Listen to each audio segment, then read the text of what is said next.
Hey everyone! It's March 8th, one of the best days in the whole year.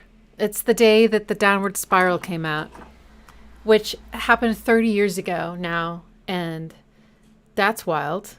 That's an emotion, right? And on its 27th birthday, I started my Downward Spiral deep dive analysis video series. And that first video for Mr. Self-Destruct, I don't know if it went like actually viral, but for me it went viral, and suddenly I had thousands of subscribers. So it definitely took off. And then I finished the series. I think I finished it that year. But as you know, I wrote I did improvisations on the piano afterwards. And I did it for most of them, not all of them. And then people were like, you should release an album, you should release an album. So then the following year, on March 8th, I dropped it on Bandcamp and streaming. And I had to do March of the Pigs and Big Man with a Gun. And maybe also, the Downward Spiral title track. I hadn't done those in the videos. So I did those. And I put it up there, and that was the first, I guess, album I ever did. And anyway, so today on the anniversary, the 30th anniversary, I just kind of wanted to listen to my cover album. I know it feels weird, not listening to the actual album we're celebrating, but I wanted to listen to the cover album because I caught a snippet of one of them at some point recently, and I was like, oh wow, it's been 2 years, and 2 years goes by really fast, but I also kind of I don't totally remember what I did, and I kind of want to hear them all again. And I feel like in the past 2 years, my approach to piano and covers and things has changed. And I'm just really curious. So anyway, that's what we're doing today. I'm just gonna listen to it. I think it's about an hour long. And I just want to welcome those of you. I have things stuck to my lips.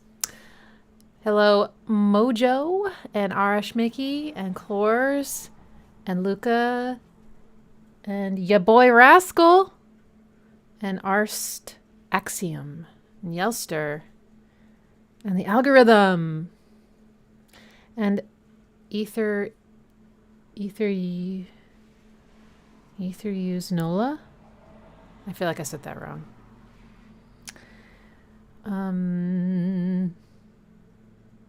Queen of the Rototoms. I really do gotta pull that shirt out again. I actually tried to find my 9 Inch Nails shirt for today, but I folded it up and I put it somewhere because it's not a daily wear for me. So I took it out of my off of the hanger and I folded it. Oh well. Hey, Muir's here. Shatterwood. Arst Axiom, I just listened to 9 Inch Nails' Fragile album, Expanded.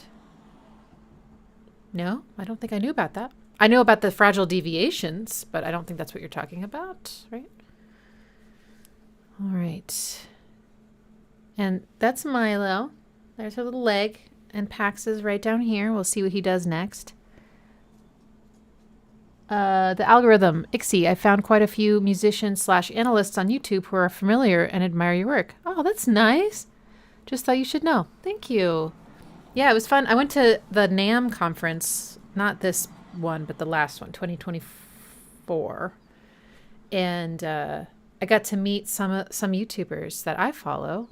Jake from Signals Studio, I think it's called. He was really fun. And I saw Rick Beato, but I didn't realize I was seeing Rick Beato until he left.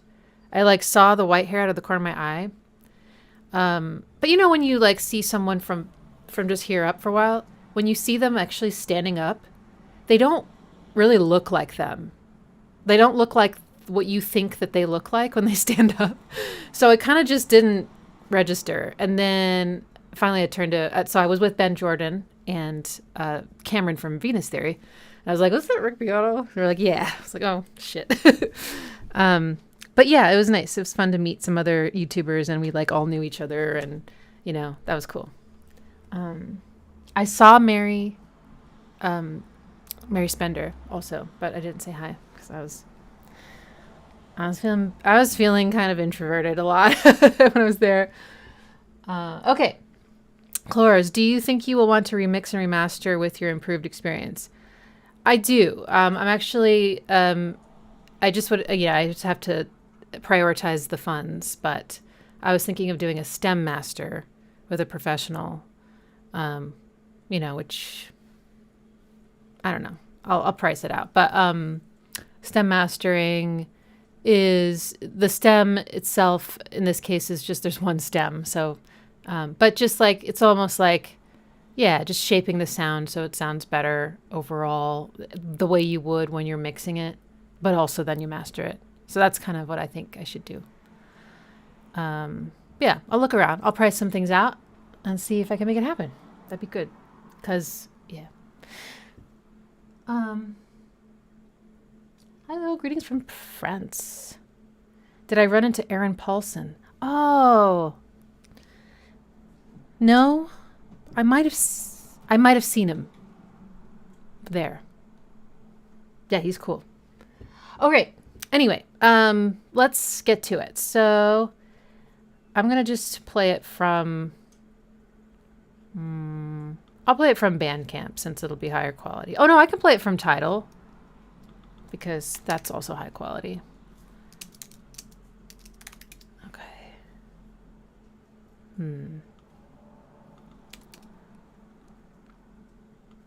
Oh my gosh. I think in the search results, Tidal has capitalized Ixie, but then left the other I uncapitalized. I just think that looks so not good, like it needs to be symmetrical. Okay. All right. Max quality. Oh, it looks like I uploaded it at 44. Okay, whatever. So we're going to start with Mr. Self-Destruct. And what I do remember about this cover is that I intentionally took something I can never have, that like rhythm and that contour, and like made it sort of an underlying theme. I was just like, this was the first Nine Inch Nails cover I ever did. And I was just like experimenting and enjoying turning this really rough, intense piece of noisy music into something that was beautiful and like almost catchy, It was cool. So here we go. Mr. Self-Destruct covered by Ixie.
There's a flat six in this bridge. Someone asked about the flat sixes.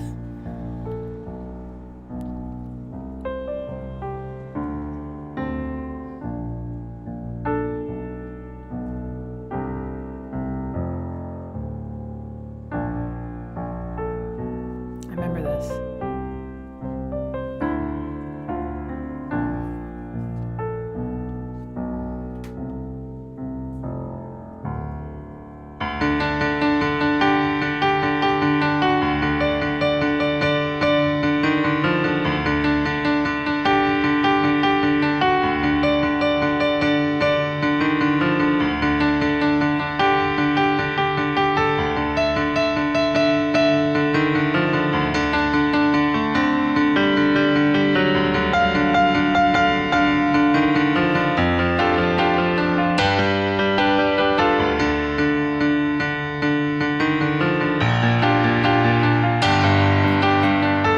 Tori Amos style.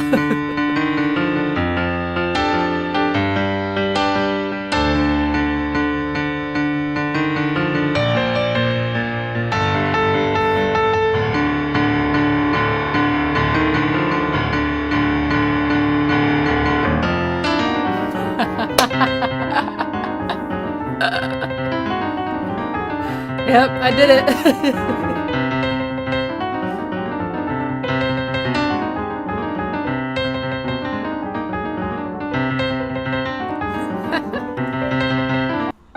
And then it just stops.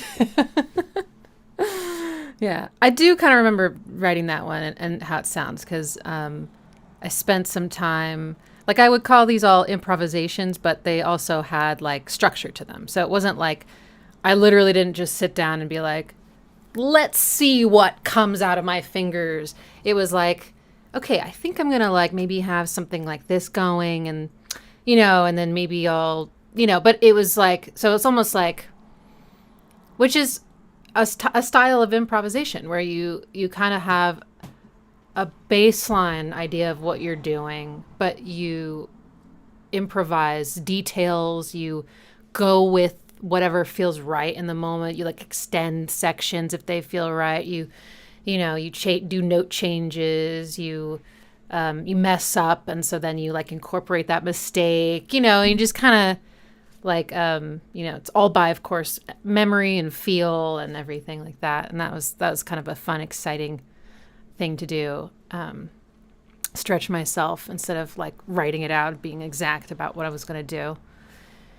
Everything. Oh yeah, Piggy also I think was a new one. I don't think I did that one at the end of the video, Piggy. But yeah, that song is like actually so pretty. I think that was my favorite thing about making it, was going, wow, this song has so much beauty. It's got like a kind of a, what is that?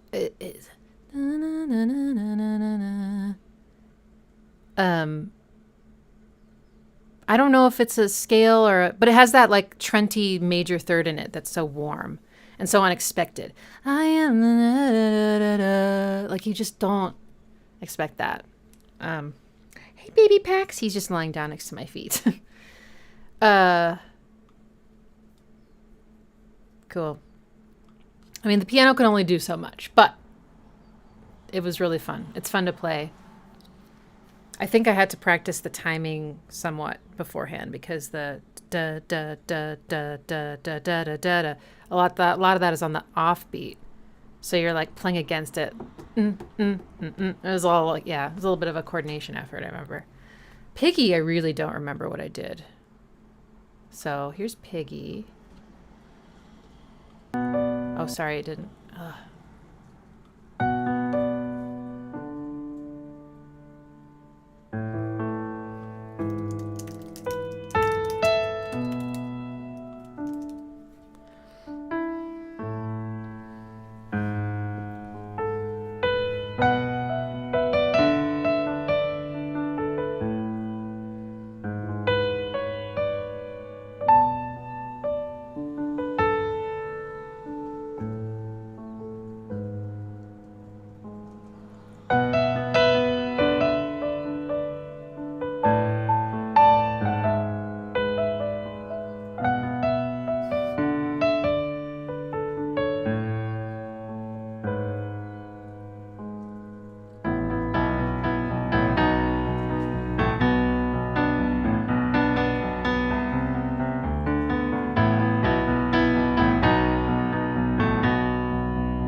Oh, shit.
The downward spiral on Broadway.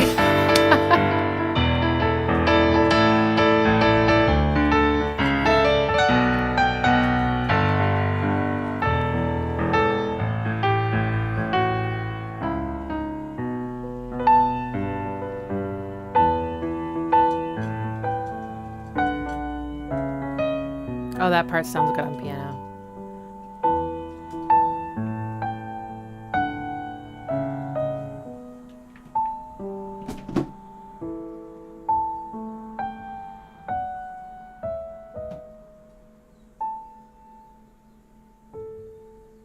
That's so Reznor.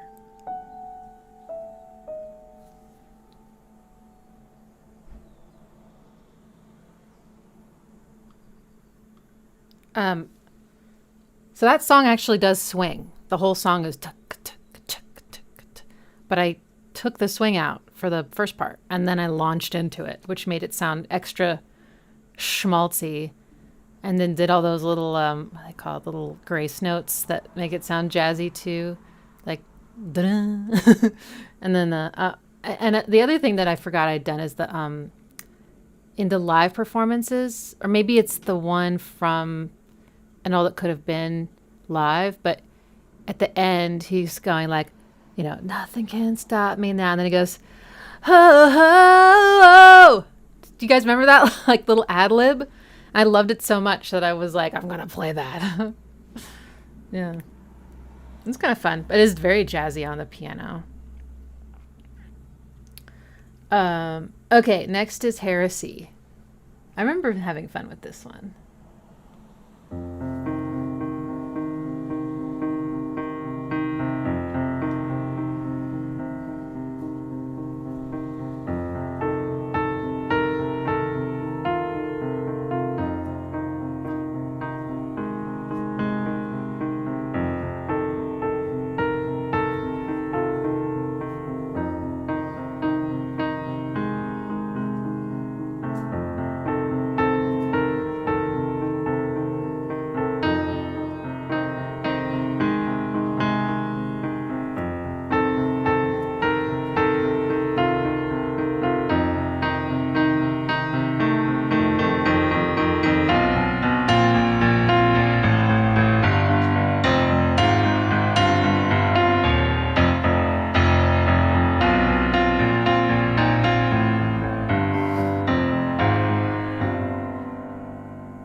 Fake out.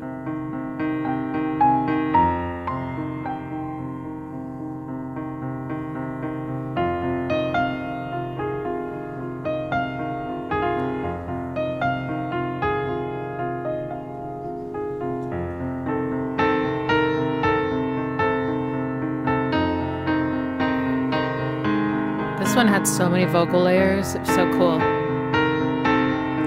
All the different like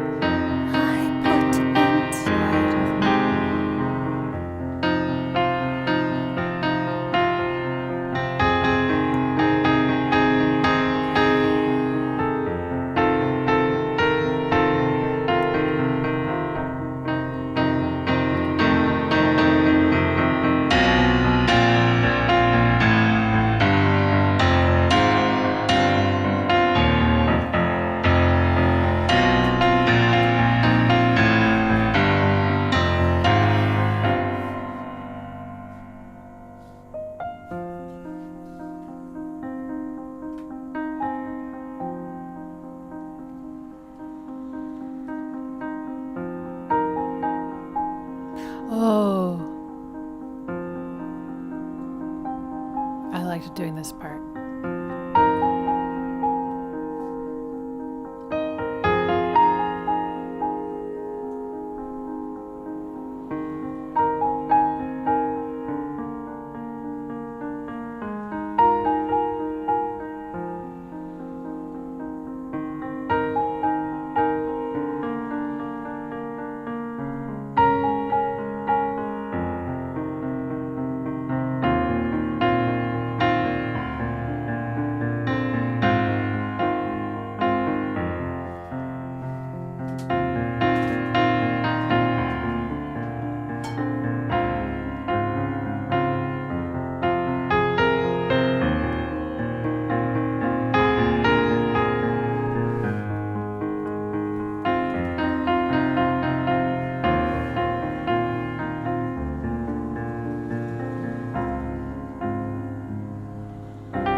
Is Arst Axiom shushing me? Are you shushing me? I think I'm allowed to talk over my songs, but if it's really annoying you, I won't do it. Hey, Chris. No worries. The people in the chat?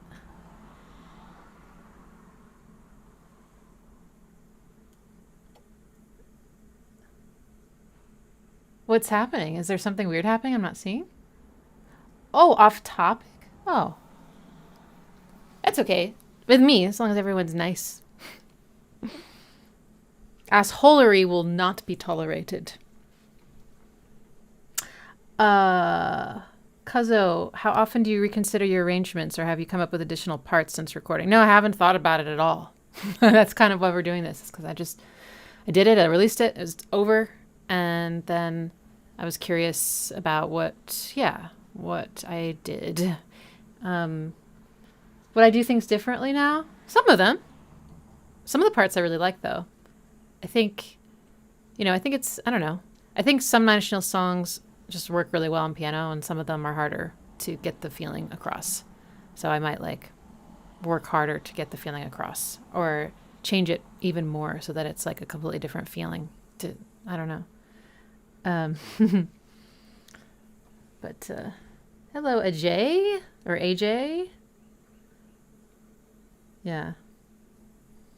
Right, exactly, Rob. It's so beautiful underneath the ugliness, but I think that's kind of underneath it all. I think that's kind of one of his things, is that also though I imagine that what he hears as beautiful might be a little jarring to some people. I think in general he just has a different appreciation for things.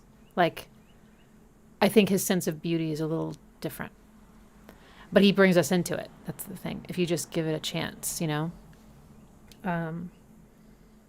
But that was kind of my initial reaction to Nine Inch Nails, was like, it's so like pretty, but it's also like, Sometimes I used to think when I was younger that he was like screwing up his music. Like he would add really dissonant things all of a sudden, or he would add some really like harsh bass line to like a really pretty song, like Right Where It Belongs, or, has that, and I'd be like, why is he doing that? Or he would like add a tritone to something, and I'd be like, why is he doing that? Of course, now I know. But when I was younger, I didn't get it at all. So. Debussy and that industrial noise. Yeah, totally. It looks like my texts are popping off. Let me... Boop. Okay. All right. Okay. Next up is March of the Pigs. This was also one that I hadn't done at the end of the video. That was too early for that in my channel development. So I don't remember what I did here.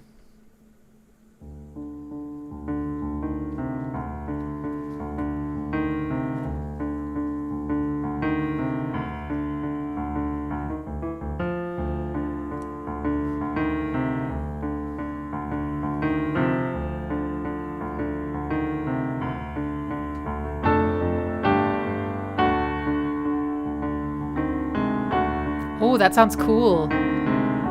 Those are like,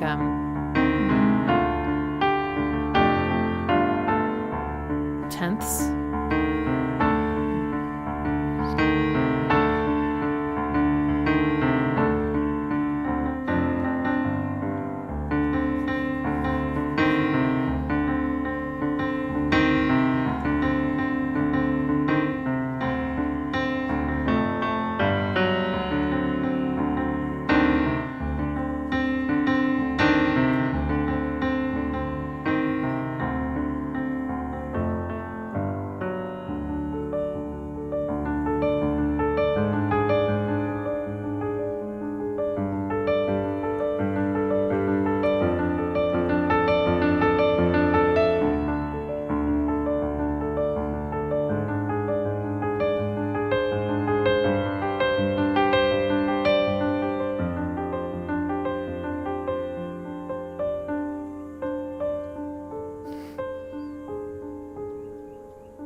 Oh my God, I'm so excited. What do I do?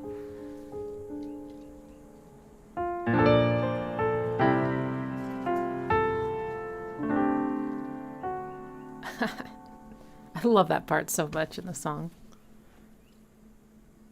Oh, I did the silence.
I think that chord is so cool. It's like the Jimi Hendrix chord.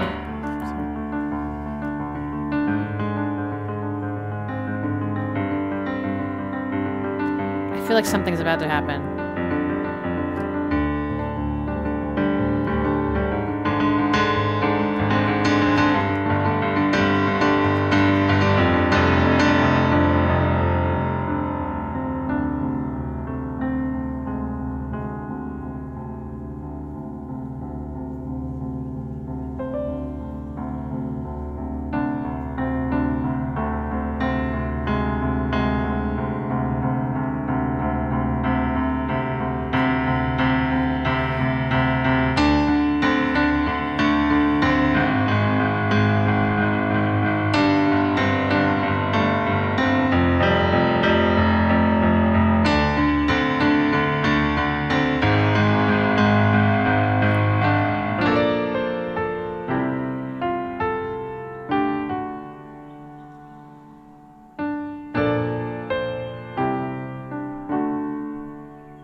Oh, I forgot all about that. That was fun. It's like sometimes I gave you what you wanted, and sometimes I take it away. Because I was expecting it to, they will all sleep soundly and everything is all right, and just to do it. So I'm like half disappointed and half surprised. Oh my God. That's how you say everything's all right on piano. That's great. That's fun. That one had like all these like tempo changes, and dynamic surprises, and it was very, you know, it was all over the place. But the song does have, I feel like, even though it doesn't have, I mean, it does have the tempo change at the end. No, that's not true. That's not true. Every time he does, no, that's actually okay. Sorry, let me think. In the live performance, he would draw out the "Doesn't it make you feel better?" tempo wise. He would really pull it back because everybody would be like, you know. But in the actual studio recording, it's all in tempo. But doesn't it make you feel better? Even the end. The pigs are one tonight, and everything. No, but then he does slow it down. No, you're right. No, he does. He slows it down. He does a retardando at the end. And everything is all boo-doo-doo-doo-doo-doo-doo. Yeah, okay, so he does. All right. Is that before or after he tried to kill the synth? Sure. Mojo asks, have I thought about doing a similar series on another album? I have. I have thought about doing The Fragile. It's just such a huge undertaking. And right now, I'm kind of like enjoying making my own music. So we'll see. Maybe when I'm old and I'm wrinkly and no one wants to look at me on YouTube anymore, I'll be like, hi, this album came out 50 years ago and here's my piano covers. Someone asked about the birds. There are springtime birds outside my window. And it's so nice. Every day I get serenaded and the cats love it. Yeah, but we've got trees kind of all around, which is great.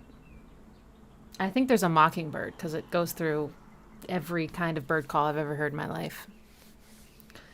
Fragile expanded, right? Yeah. But yeah, the Fragile just has so much amazing stuff on it that it would just be really fun to try. I think I have, I've done some covers from there. I've kind of messed around a little bit with The Great Below. Oh, wait, did I do a full cover of The Great Below? I think I did. And then I played around a lot with The Mark Has Been Made, but I just haven't recorded it. And, of course, my favorite, Just Like You Imagined. But I don't know. I'm not really I'm not super highly skilled pianist. So there are, for example, Radiohead, there's that guy who does Radiohead covers. They're so incredible.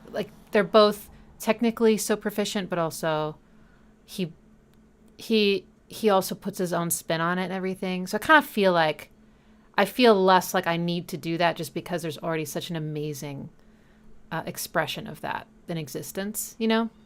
I don't need, there's no void to fill.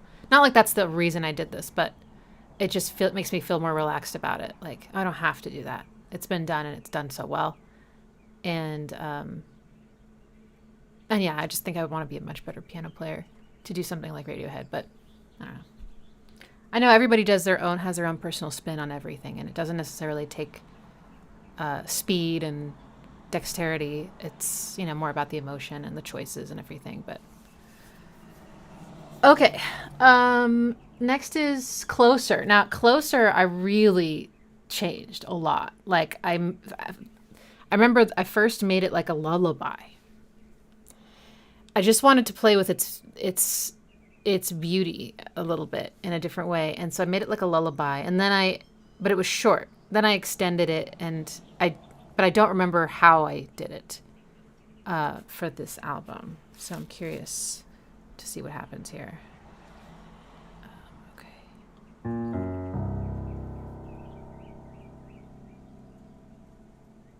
I have done Everything in Its Right Place cover, actually.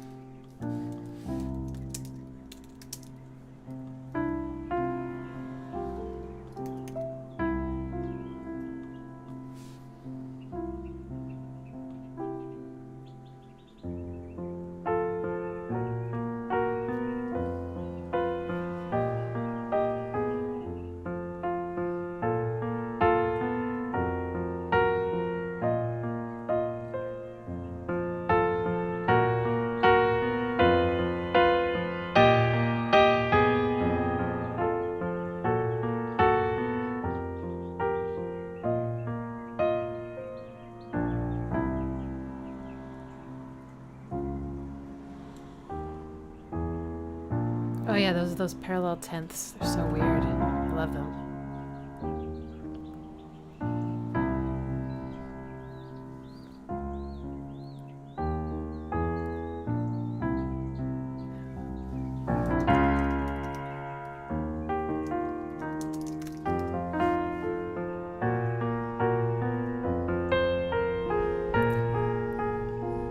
Here's our melody.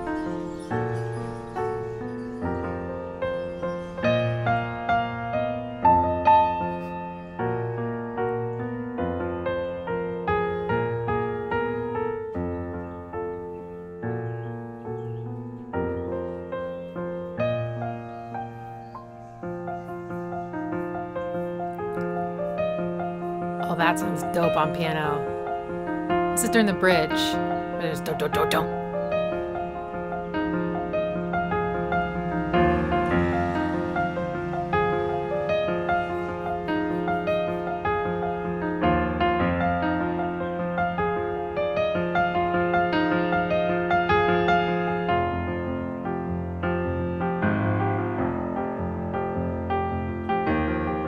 Oh, I'm off the rails now. I'm just going with it.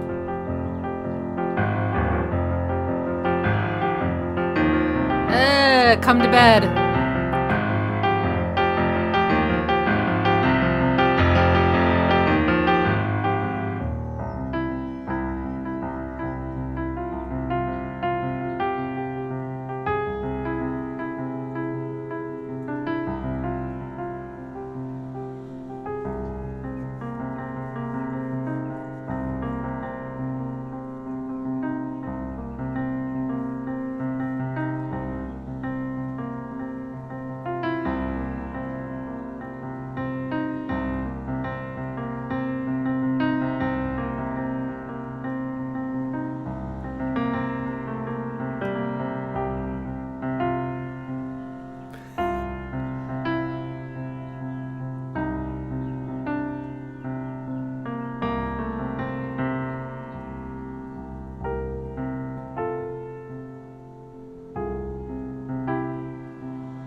Oh yeah, that was my way of trying to, at the very very end when the piano is just happening, and there's that. I think it's a reversed sample of something from a Roxy Music song, right?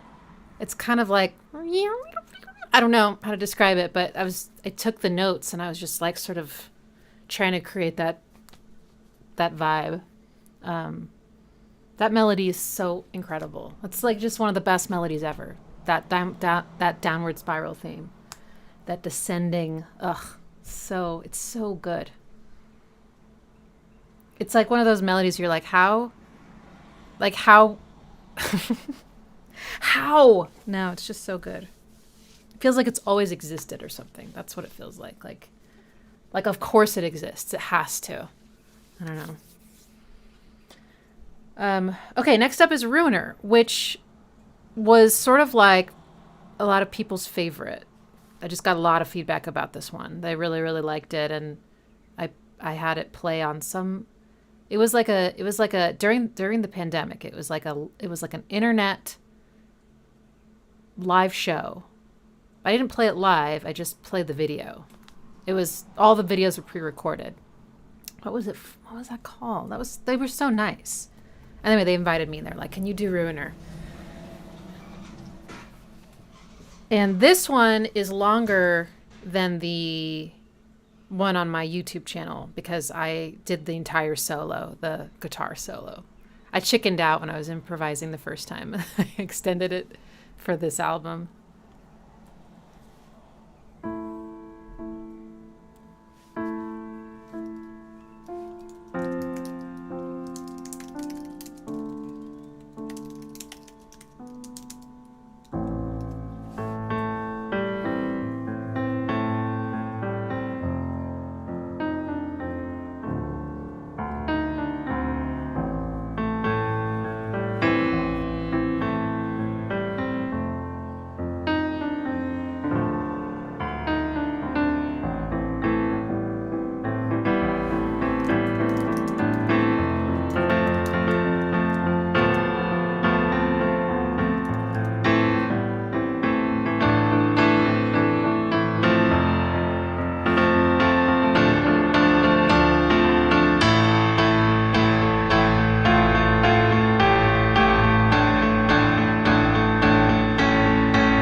had so much fun cutting things off the way that he did in the album. Like, so Mr. Self-Destruct just stops.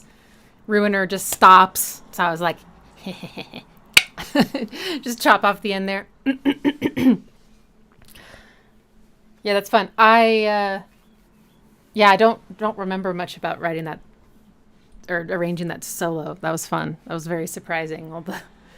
All the ways, because the thing about trying to do a guitar solo like that on piano is that the piano doesn't bend, and that solo relies so much on the bending and the sustaining of the notes, and so yeah, but it was an interesting attempt for sure.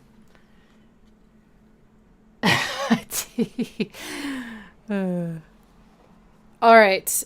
Next is sorry. The Becoming. Of course, The Becoming. Okay.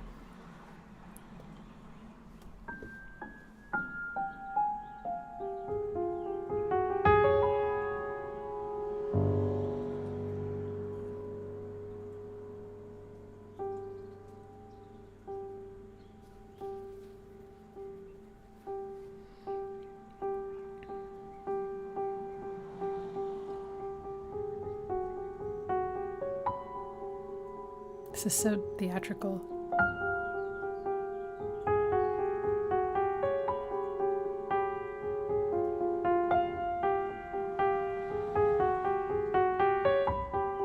This is one of the weirdest melodies in the world. And yet it's so good.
Very thematic. I love that line in the original. That so pretty.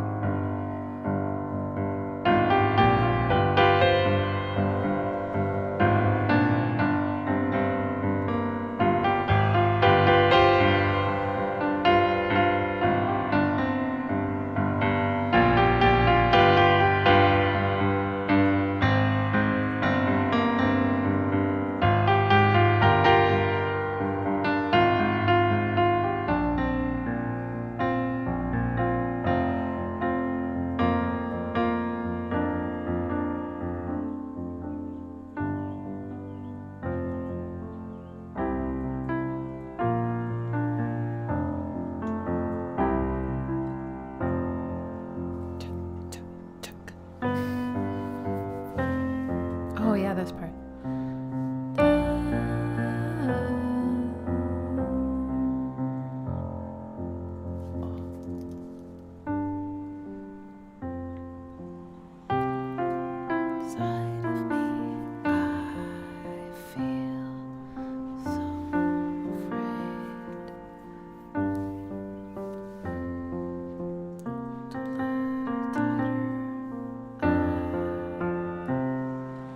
Oh, the build-up.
Wow, Pastic. See, that was good. That made me feel stuff. That build up. Dang. Awesome. That's cool. Oh, here's I do not want this.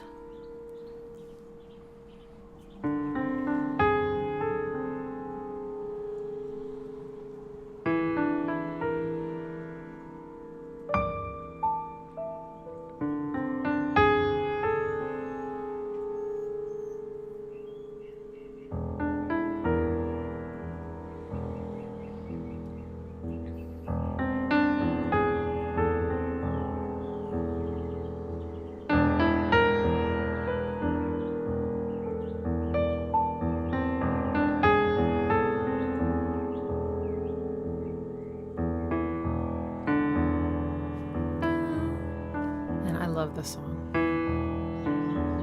but I hear the downbeat wrong.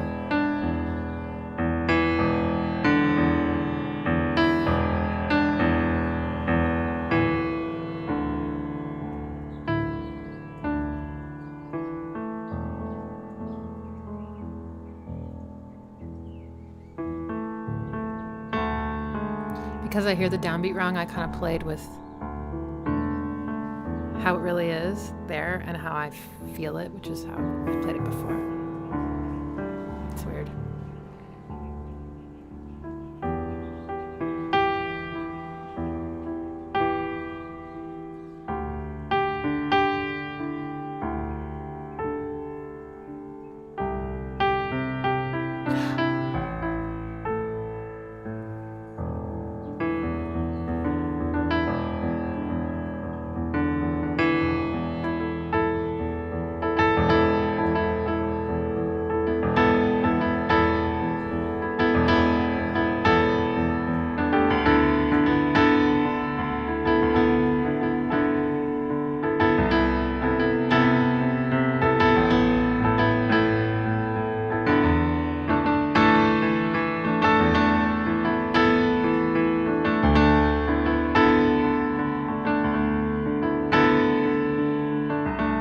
Part that's like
Sorry, I don't think I added silence to the ends of these. That's something I would definitely do if I have it remastered. So yeah, that one I have rhythmic displacement. So that's when you think you know where the downbeat is, and so you kind of feel the song in reference to where the beat starts. But while I made my analysis video, people were like, I don't hear it like you're hearing it. Lots of people. And then I was like, really? So then I went back and listened to it, and I was like, And all of a sudden, it like switched and I heard the true downbeat, but then it like went back and I was like, ah. Anyway, I worked really hard to hear the real one, and then I finally heard it and I was like, oh, okay, that does make more sense. I heard it very syncopated, and it's really more just like things on beats.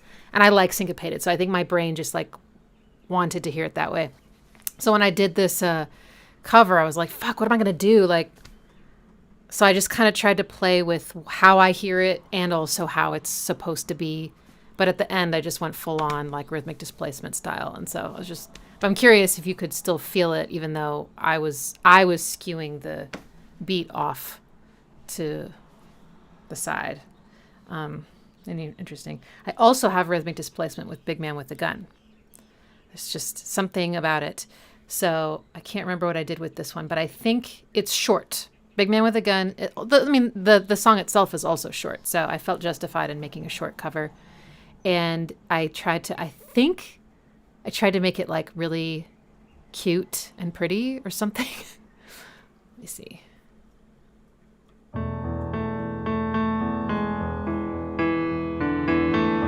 It's kind of mocking it, which makes sense because it's also mocking something else.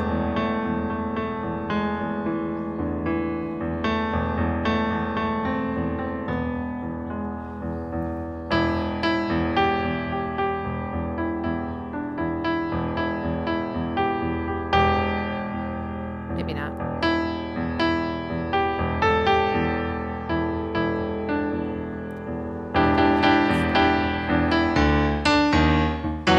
No, I don't remember this at all.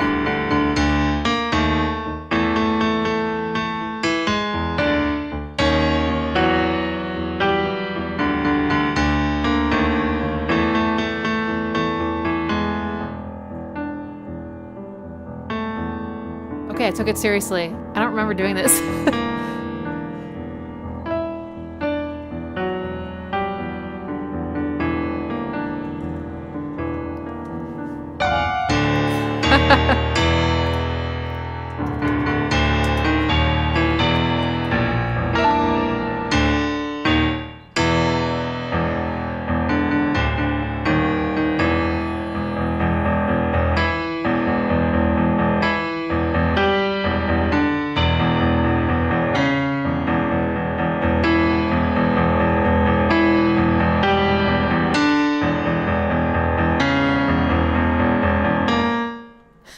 Tritone.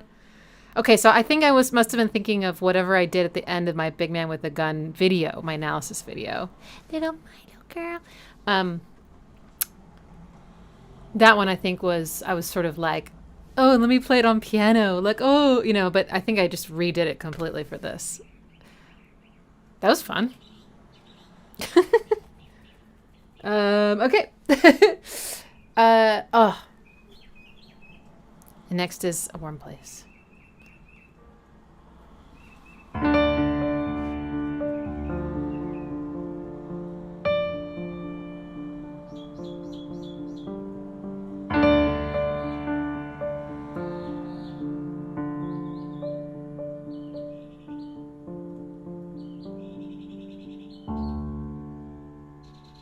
Oh yeah, this is the simple version. I did 2 versions of this.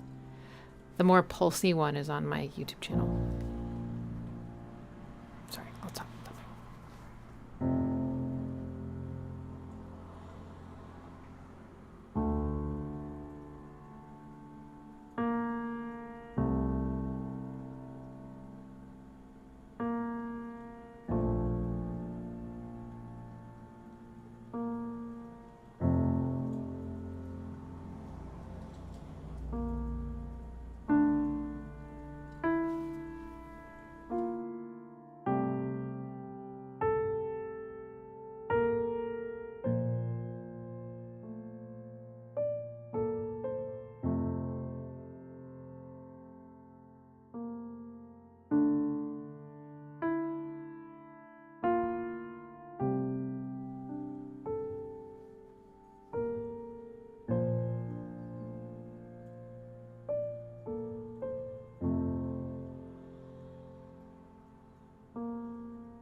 Yeah, that song is amazing.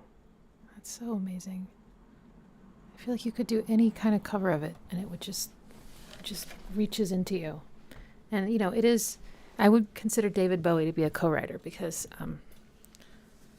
it's very similar to Crystal Japan. So I remember now I did 2 versions of this. So this was the more improvisational one, and I took the pulse away. And I guess I just wanted to marinate in the stillness, like, of the chords, and feel like I had space, I guess, to like explore, which I did. And then there's a very much more faithful cover with the pulsing. It's still a halftime pulse from the original, which is dun dun dun dun dun. It didn't really sound good on piano. It was too busy on piano, so I did da da da. Anyway, that's the version that's on my YouTube channel. So if you search for A Warm Place ICSI, it's kind of pink, and I like that one too. That one. This one has almost a little bit more reverence because of the stillness, and there's a thing at the end called a suspension, where you go, da, da, amen. And I forgot that I added that, and I thought that was a nice touch because it kind of does make it feel like something bigger than yourself, you know. The pulse is in the left hand, in the original, it's kind of like, it's like kind of the bass is like dun, dun, dun, dun, and it goes down, the da, da, da, da. I think it's also in there's like, I think it's like a da, da, da, but lower, dun, dun, dun, dun, dun, dun, dun, dun, dun. So yeah, it's the bass and like a couple of the other layers that sort of make up the foundation of the harmony, and then the melody goes on top of it. So yeah. Thank you, Max. That means a lot. Okay, you guys ready for Eraser? This one gets intense. I remember hitting, I'm like smashing the keyboard. Okay.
Oh, I really enjoyed making that one because that song just meant so much to me when I was a teenager. It was so intense. I mean, all the different parts. That first part, the slow build up with the, now we know it's a sax mouthpiece. That weird rhythm, and the like kind of bees, sickly kind of, which we also know now is a saxophone, and then the drums, the cackle, boom, like so fucking good. I can't handle it.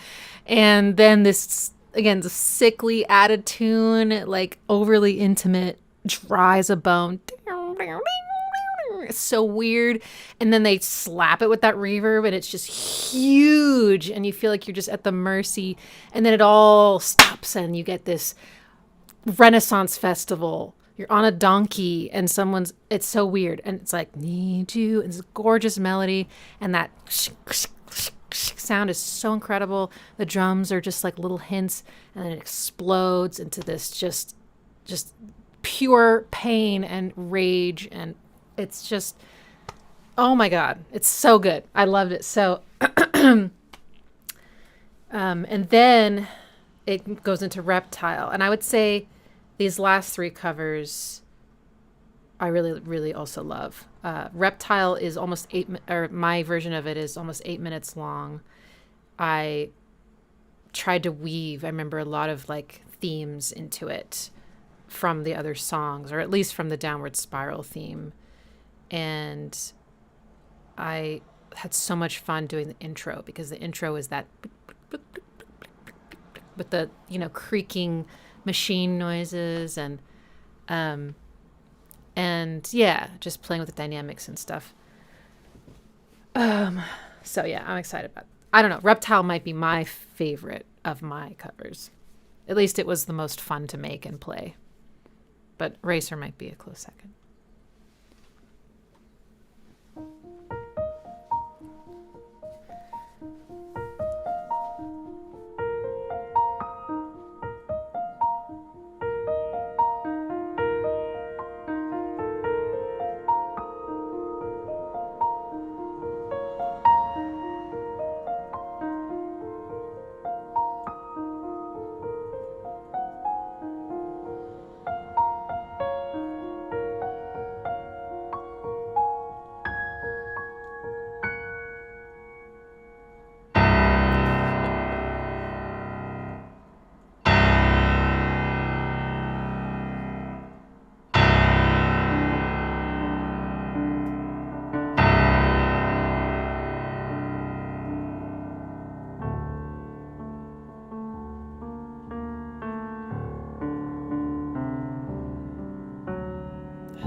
one place.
Wow, that was so pretty.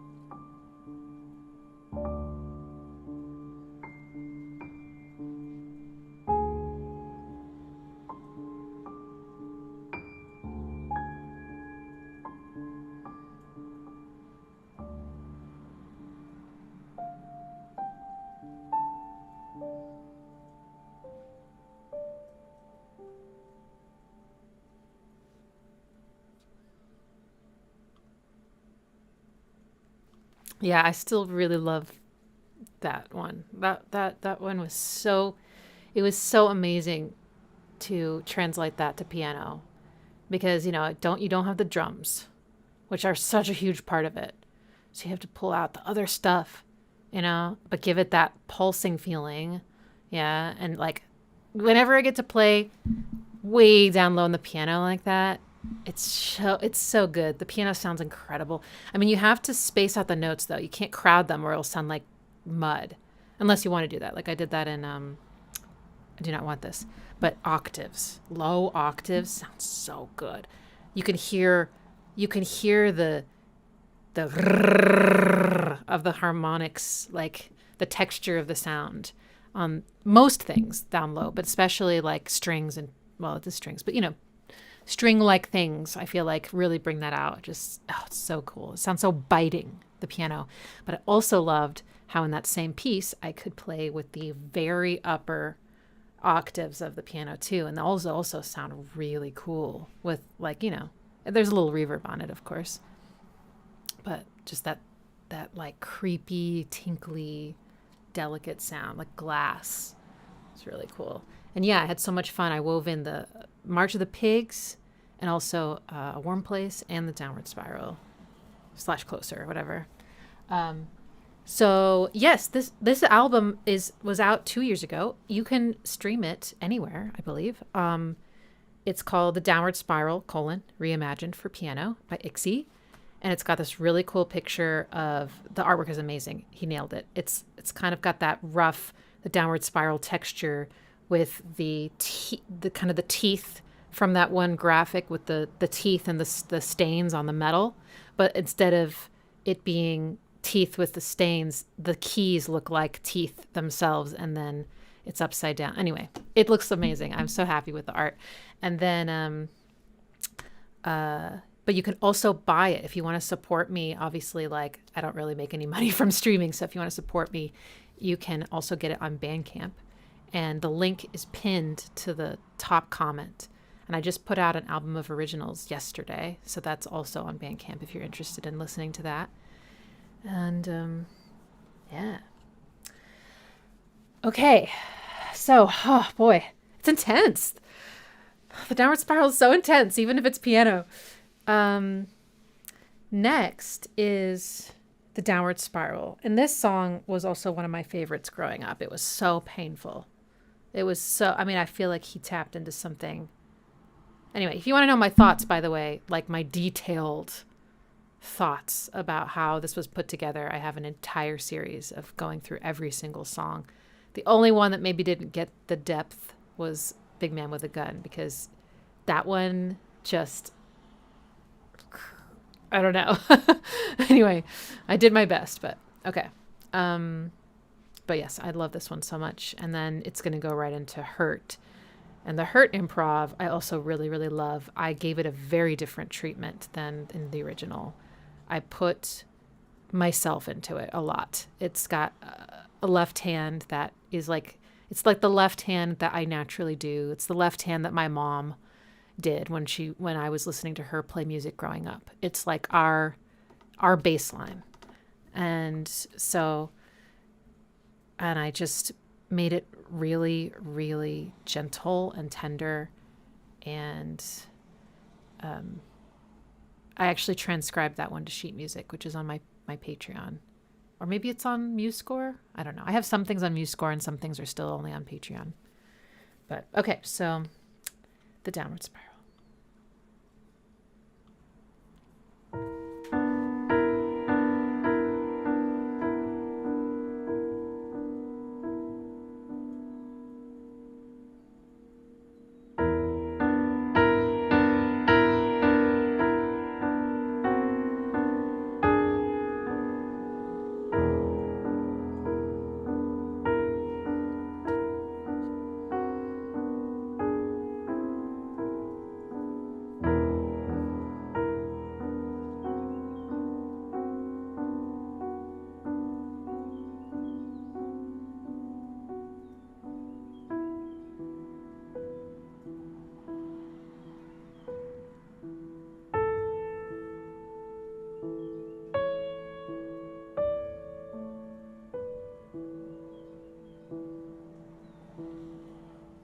Oh my God, this song.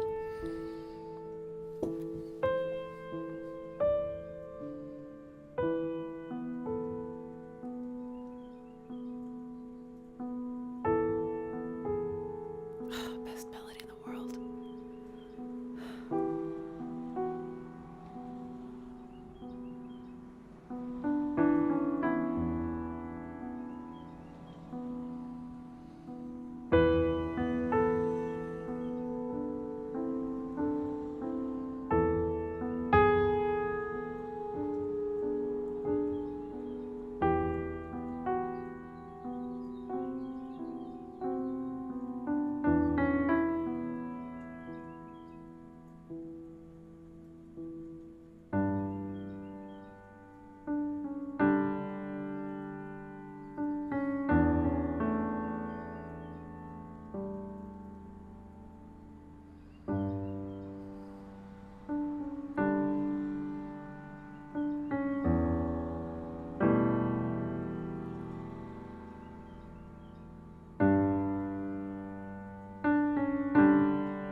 Sorry, it's really embarrassing crying at your own music.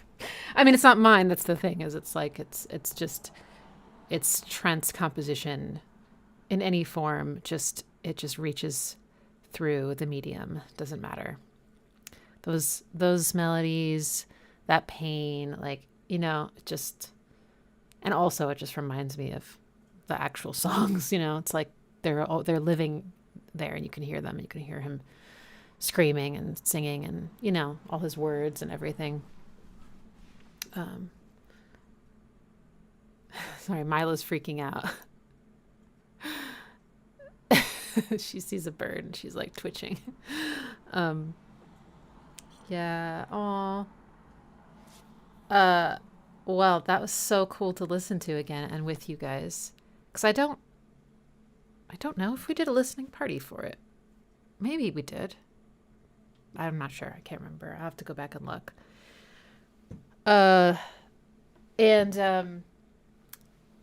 Yeah. So I was wrong. It's the 31st anniversary. 30th was last year. My bad. Okay. So 31. Oh, even scarier. Anyway, I don't know if I'm going to be able to listen to the actual Downward Spiral today. I think I'm going to need a break. But it's one of my favorite records of all time. I still think it's my favorite Nine Inch Nails record, even though I also love the Fragile. I think the Downward Spiral, just the experience of listening to it is something special. And also just when I discovered it, I was in my own downward spiral, of course.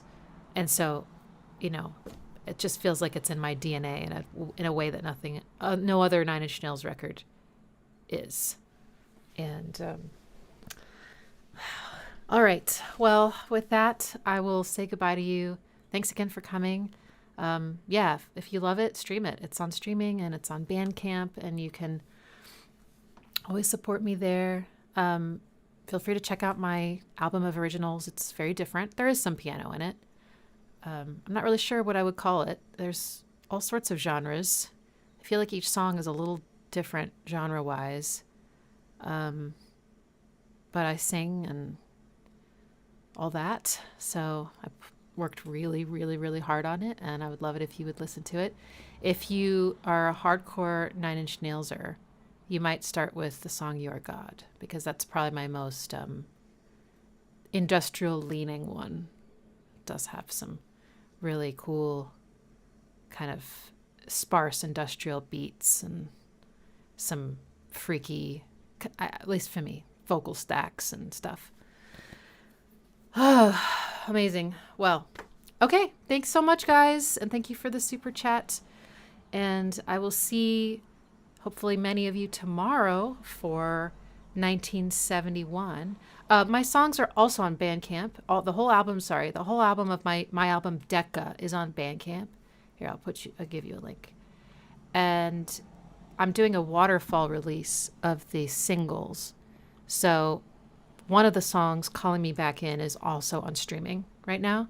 And then next week, or next Friday, this coming Friday, is Your God, and then Come to Bed, and then Silver Screening.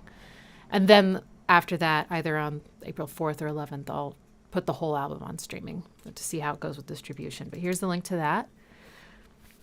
Yes, you're right. Like a Fire definitely has some Nine Inch Nails harmony and pulsing. It's kind of got a fragile-esque.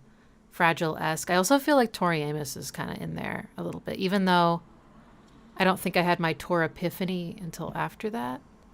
But, she was on the radio a lot, and maybe I didn't get her back then, but she got in there. You know what I mean? You can't help it. You can't filter out what influences you. Everything you ever heard influences you in some way, So, yeah.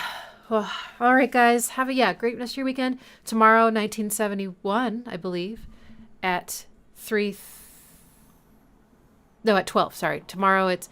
So I stagger the time of the year live streams because about every other Sunday I have something else scheduled with some of my patrons. We do a Flat 60s group Zoom, and we bring our music to each other and give feedback. We ask questions, we catch up. We also have started doing like modules where we teach each other something. Anyway, so that's like every other one. So I do that one, and then I'll do the live stream after. If I don't have that, then I do the year live stream at noon so that it's not so late for certain people. I'm pretty sure all the times I pick, though, are terrible for Australians, and I do feel really bad about that. So anyway, long story short, I will see some of you tomorrow for 1971 at 3:30 p.m. Central. Thanks again for coming, and until next time.